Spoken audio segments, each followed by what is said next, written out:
have any questions so far about any of that? Okay, well, let me go ahead and explain a little bit further two of the things that the narrator briefly mentioned at the end of the video. She mentioned that we're surrounded by mountains, first of all, and also that we have a quiet zone, radio quiet zone. So let me talk about those a little bit more. First of all, why are we in Green Bank, West Virginia in the first place? In 1957, when we were established here, AUI, which stands for Associated Universities Incorporated, that's our blanket corporation. They set up some observatories here in America. We were the first here on the East Coast, and so AUI decided they needed a good location for radio astronomy. One of the reasons why Green Bank is an excellent location is because we're surrounded by mountains. You probably had to drive over to get here. Once you get inside these mountains, you're really not going to have a lot of cell service. We really like our mountains. They're very functional for us because they will block out cell service, different radio waves that are being generated by towers and transmitters outside of the mountains. So they're sort of our first barrier against all that RFI, or the radio frequency interference. We're also in Pocahontas County. That's this county right here. All right. And so Pocahontas County is the third largest county in the state of West Virginia, and it has the very lowest population density of the whole state. In fact, it has the lowest population density anywhere east of the Mississippi River here. And that's because over half of our county is state and national forest. It's a lot of wilderness area, and that's the way we like it. We really like having a low population because fewer people just means there's going to be less chance that commercial development is going to move into the area. We're not going to have a lot of heavy equipment that's going to be moving in and possibly interfering with the telescopes. So we really like our low population. When you crunch the numbers down, we have about 1 person per square mile in this county. So it's really nice and rural for us here. Okay, so that's our mountains and our low population. I just wanted to sort of explain our location a little bit more. And we also have what's called the National Radio Quiet Zone. So this was established 1 year after our observatory was. And the National Radio Quiet Zone is 13,000 square miles. And essentially the way that it works, there are a lot of misconceptions that come with the quiet zone. One of them being that there can't be any radioactivity in this zone at all. That's absolutely not true. There's lots of radioactivity that goes on within these 13,000 square miles. It's not the radio silent zone, it's just the radio quiet zone.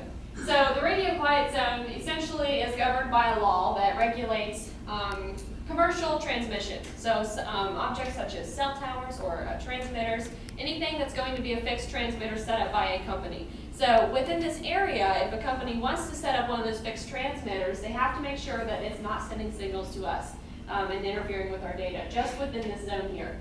So the way that the quiet zone works, also, it's not that we go out and we tell people you can or cannot be here, or you can or cannot have that. What we do is we will actually help these companies specially design all their equipment so that they can get those services they want, but they're not sending signals in our direction.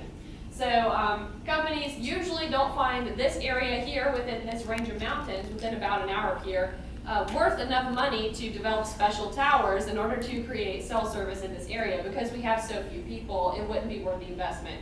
Now, Snowshoe Mountain is a ski resort. It's about 10 miles as the crow flies. It's about a 40-minute drive, though, or half an hour from Green Bank. And up on top of Snowshoe Mountain, AT&T decided that's a high priority area. We have lots of traffic go through there all throughout the year. There's mountain bikers in the summertime, there's skiers in the wintertime, and so they wanted to put cell service from AT&T on top of that mountain. As I said, it's only 10 miles away from here, so that's really, really close. And cell towers send out lots of signals that can go kind of crazy, and it's really hard to contain those. So we actually had to take a few months out of the year, and our office here that deals with all of the RFI in the local area actually helped specially design a system of cell towers. There's small cell towers that surround that mountain there on the mountaintop that provide AT&T service right there inside Snowshoe Village. But as soon as you leave the village and you pop off the top of the mountain, there's nothing. So that was sort of our recent project, and it was actually really cool. But it cost AT&T a lot of money, but they're probably going to get a lot of return out of it as well, because now all the people who go through Snowshoe can get their service if you have AT&T. Okay, so that's the National Radio Quiet Zone. Are there any questions about this? Yes? Sugar Grove, is that closed now? So Sugar Grove, yes, originally was a Navy observatory. They have radio telescopes like we do. Now that has since been, for a while it was closed down, it wasn't operational at all. For a while the whole town was for sale. Now we have, I believe, there are some NSA operations going on at Sugar Grove, I believe, yeah. This is a government entity, right? So yes and no. So in the past, we used to be known as the National Radio Astronomy Observatory, NRAO. So growing up my whole life, this place was the NRAO.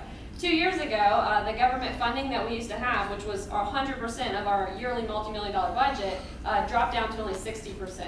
And so the other 40% of our budget, we suddenly had to make up ourselves. And so we weren't sure whether we could actually stay afloat during that time. But we actually started setting aside some of our telescopes and a portion of the time on the GBT and offering it for a pretty pricey amount to private researchers. And some researchers are willing to pay that. And so whenever they will rent our telescopes from us, that helps us make up the rest of that money. We actually changed to Green Bank Observatory in 2016, just 2 years ago, because we became more independent by diversifying. Yeah, so talk about a shock growing up knowing this is the NRAO all my life, and suddenly we're the GBO. Okay, all right. Oh, any other questions? Okay, we'll go ahead and move on to some demonstrations here. Okay. So really quickly, before we go out to the bus, I have to talk about our personal electronics policy. And, oh, here it is. Our other tour guide likes to hide the camera from me. Okay, so by personal electronics, I mean just little electronics we're carrying around all the time. It can be a digital camera, a cell phone, smartwatch, anything along those lines. Our policy in a nutshell is that you can use these absolutely here on the upper site. They're no problem at all from here. The signals that come from these electronics are actually far enough away from the telescopes up here on the upper site that they're not going to reach that far. Now, there are a set of gates that bar the road, so I'll have to unlock those stripy gates and we'll go through and see the telescopes. Those gates are there to remind us that that's the point where we actually have to have electronics powered off. And the reason for that is because if we have anything with a battery in it running at that point, it's going to be creating those signals that are going to start filtering into the data that the telescopes are picking up. So we do have right here a spectrum analyzer. It sort of looks like an electrocardiogram, and this is sort of what the data will end up looking like whenever the astronomers are looking at the data the telescopes collect. It's sort of just a bunch of squiggles on a screen. So right now, we have sort of a baseline of all those little squiggles. That's just the movement of the molecules that are inside the equipment itself. So that's not anything to do with energy in the room. That's just the equipment reading itself. All right, so inside this box here, and the roof of this box, we have a little black antenna. Everybody see the screen of the spectrum analyzer antenna from there? Okay, so the spectrum analyzer screen already is showing a signal popping up toward the left-hand side. It's about 1 inch tall, a little bit taller than the rest of them.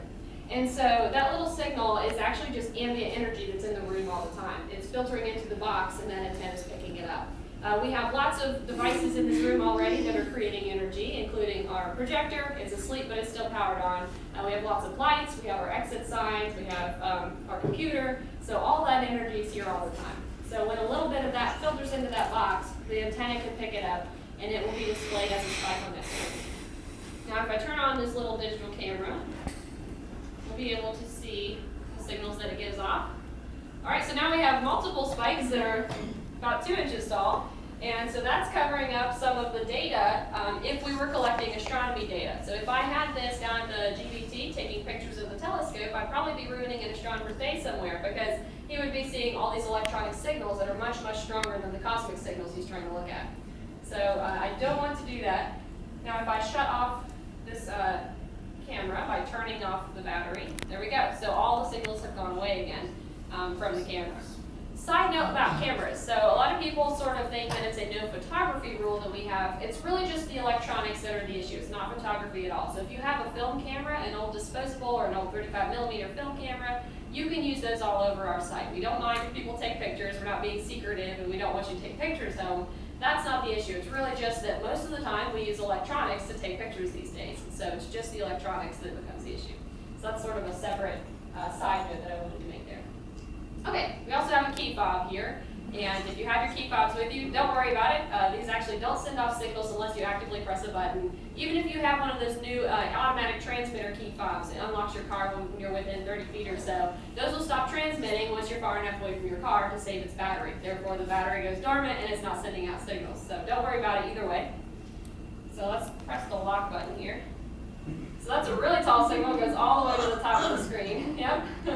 So that's pretty distinct there. Okay, and finally, I have this little rascal, which is a handheld fan, has AA batteries in it. We used to sell these in our gift shop here, actually, which clearly we did not think through. People would pick them up at the gift shop before the tour and take them down on a hot summer day like today. It'd be really nice to fan yourself down by the telescopes. And signals all the way across to the top of the screen. Nothing is usable as far as the data is concerned at that point. So our astronomers said very nicely, please figure out what's creating those signals and get rid of it. So we did. We figured out it was the fan, and we had to stop selling them in our gift shop. So that's sort of the story of the electronic fan here. All right. Are there any questions about any of that so far? Is there a main control room within the facility, or is it? Yes. So the control room for the GBT is actually in the Jansky building, which I'll talk about when we're out on the bus. It'll be one of the first buildings we see. That's where all of our year-round employees have their offices, and there's actually a control room in that building. Now the building's 1.5 miles away from the telescope, and so the operator sitting at those computers will be running the telescope from 1.5 miles away. That remote operation is just a safety feature so that you don't have to be close to the telescope. And there's actually 1.5 miles of fiber optic cables buried underground that connect the telescope to the room to transmit that data back and forth. Yeah. Any other questions? Alrighty, well, if you all are ready, we'll go ahead and head outside. We're going to leave here and take a left, and then go all the way out the end of the hallway to our bus there. Radioteleskopowej.